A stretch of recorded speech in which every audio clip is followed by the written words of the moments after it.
Maithili express की शानदार प्रस्तुति।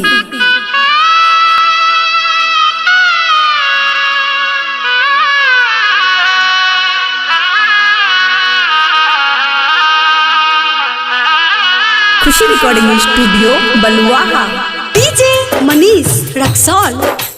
किया जाय छी हे गे छौरी दिल हमर तोड़ के गई, दिल हमर तोड़ के गई। किया जाय छी हे गे छौरी दिल हमर तोड़ के गई, दिल हमर तोड़ के हमर ये जइबो, हमर ये जइबो तोरा बिन रही रही के, हमर ये जइबो तोरा बिन रही रही के। गई जान हमर चिपान हमर अगर जइबू तू मर के, गई जान हमर अगर जइबू तू मर के, हमर ये जइबो, हमर ये जइबो तोरा बिन रही रही के, हमर ये जइबो तोरा बिन रही रही के।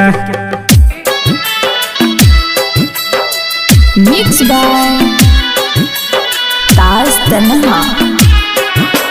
डीजे मनीष रक्सौल। डीजे मनीष रक्सौल। खुशी रिकॉर्डिंग स्टूडियो बलुआहा। हमरा से गलती की भैलौ जान के, रुइस के जाई छिकिया गे, ई दिल तोरा खाती होई जतो पागल, एना करई छिकिया गे। हम तोरा यहाँ चल मैं रहब सब दिन सुती के, हम तोरा यहाँ चल मैं रहब सब दिन सुती के, हमर ये जइबो, हमर ये जइबो तोरा बिन रही रही के, हमर ये जइबो तोरा बिन रही रही के।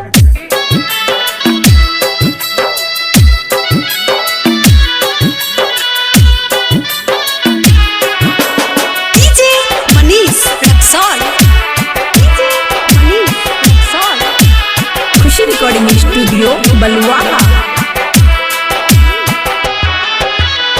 वादा जे कैली रहे साथ निभाइबो, कहाँ गेलो तोहर प्यार गे, केकरा संग में तोहर दिन रात गुजरो, कौन रिहो प्यार गे।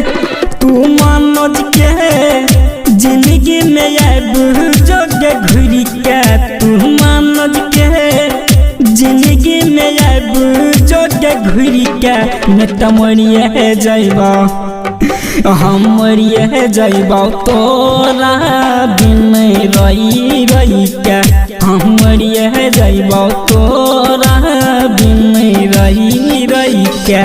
गई जान हमर चिपान हमर अगर जइबू तू मर के, गई जान हमर अगर जइबू तू मर के, हमर ये जइबो, हमर ये जइबो तोरा बिन रही रही के, हमर ये जइबो तोरा बिन रही रही के। खुशी रिकॉर्डिंग स्टूडियो बलुआहा।